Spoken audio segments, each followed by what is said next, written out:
कामचोर बहू। कांता बहन की 2 बहुएं थीं, बड़ी कल्पना और छोटी प्रिया। कल्पना का जैसा नाम वैसा ही काम।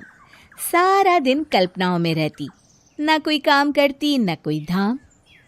अरे कल्पना बहू, जरा अच्छी सी चटनी पीस दे, आज कुछ मजेदार खाने का मन है।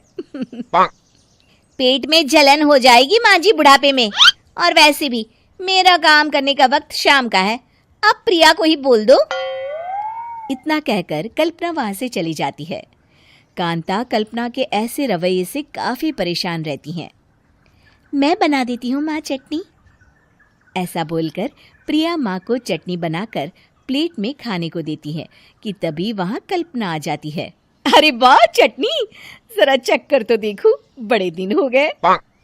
अरे नहीं बहू, तू तो रहने ही दे चटनी खाना, पेट में जलन हो जाएगी।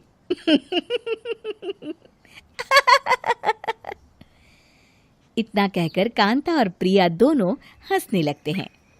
कल्पना सारा दिन या तो मोबाइल में यूट्यूब देखती या फिर सोती रहती। उसका कमरा भी बिखरा और गंदा रहता। एक दिन कल्पना का पति अशोक उससे कहता है, अरे कल्पना, जानवर भी उस जगह को साफ कर लेता है जहां वो बैठता है, तुम तो इंसान हो, कैसे इतने गंदे कमरे में रह लेती हो? देखो सारा सामान यहाँ वहां बिखरा पड़ा है। ज्यादा अपनी माँ का बोल ना बोलो। हाँ, कमरा तुम्हारा भी तो है, गंदा लग रहा है तो साफ कर लो। पता नहीं तुम्हारे साथ मैं कैसे जिंदगी बिताऊंगा। इतना कहकर अशोक वहां से चला जाता है। कल्पना बस खाना खाने कमरे से बाहर आती और फिर से कमरे में चली जाती। इससे कांता बहन काफी परेशान रहती। एक दिन प्रिया कांता से कहती है, माँ, मैं सारा दिन काम करके थक जाती हूँ, आप कल्पना दीदी से कहिए ना कि सुबह और शाम का काम बांट ले। मैं तो अब सिर्फ एक वक्त का ही काम करूँगी। हाँ। अरे तू वो भी ना करना, एक बहू तो कामचोर थी ही, दूसरी भी आ गई काम ना करने के बहाने लेकर। तभी वहां प्रिया का पति रमेश आ जाता है। माँ, मैं देख रहा हूँ भाभी कोई काम नहीं करती, प्रिया सारा दिन घर और रसोई का काम करती है, अब कुछ करो ना माँ। कांता मन में कुछ सोचती है और कल्पना के पास जाती है। कल्पना फोन पर मेकअप करना देख रही होती है। कल्पना, तुम सारा दिन बस मोबाइल देखती हो, घर का कोई काम भी कर लिया करो। प्रिया सारा दिन काम करके थक जाती है, आज से मैंने फैसला किया है, एक वक्त का काम तुम करोगी, सुबह का खाना तुम बनाओगी और रात का प्रिया।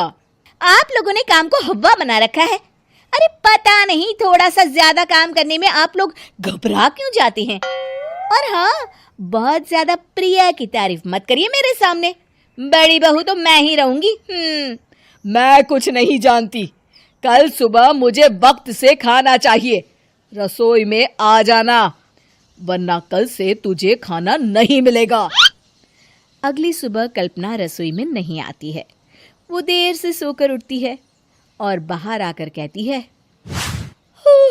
अरे भूख लगी है, आज खाने में क्या है? इतनी देर हो गई, आज किसी ने मुझे उठाया भी नहीं, पता नहीं कहाँ है सब। कल्पना को घर में कोई नहीं दिखता। वो रसोई की तरफ जाती है जहां बड़ा सा ताला लगा होता है। अरे रसोई में ताला!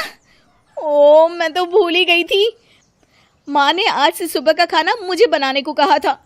हे भगवान, इतने लोगों का खाना बनाना क्या आसान है? तभी घर के सारे सदस्य बाहर से वापस आते हैं। वाह माँ जी, मजा आ गया छोले भटूरे खाकर। मेरे मुंह में तो अभी भी स्वाद आ रहा है। अरे कल्पना, तेरे भरोसे रहते तो हम तो भूखे ही रह जाते। कल्पना को बहुत गुस्सा आ जाता है।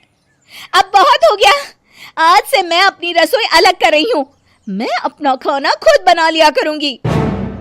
कल्पना अपनी रसोई अलग कर लेती है, पर आए दिन उसका देर से उठना और काम न करने की आदत से वो भूखी ही रह जाती थी।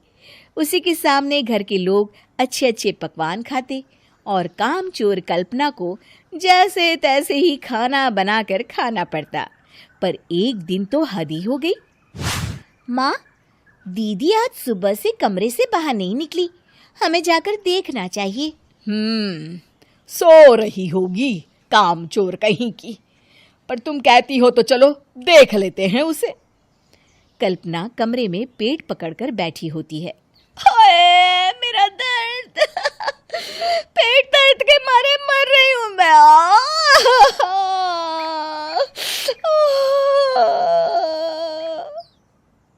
अरे दीदी, क्या हुआ? पेट में दर्द क्यों हो रहा है? डॉक्टर को दिखाया आपने? माँ, कल्पना खड़ी होती है और माँ जी के पास आती है। मुझे माफ कर दीजिए, अब से मैं सारे काम में मदद करूंगी, कभी आलस और काम चोरी नहीं करूंगी। हाँ, वो तो ठीक है, लेकिन अचानक क्या हो गया जो तू काम करने को तैयार हो गई? कामचोर कल्पना।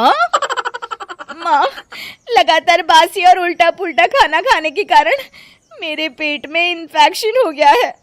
काम न करना पड़े इसलिए मैं 2 दिन का खाना एक दिन ही बना लेती थी।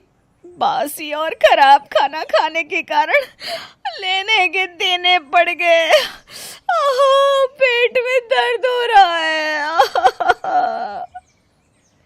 चलो अच्छा हुआ, देर आए दुरुस्त आए।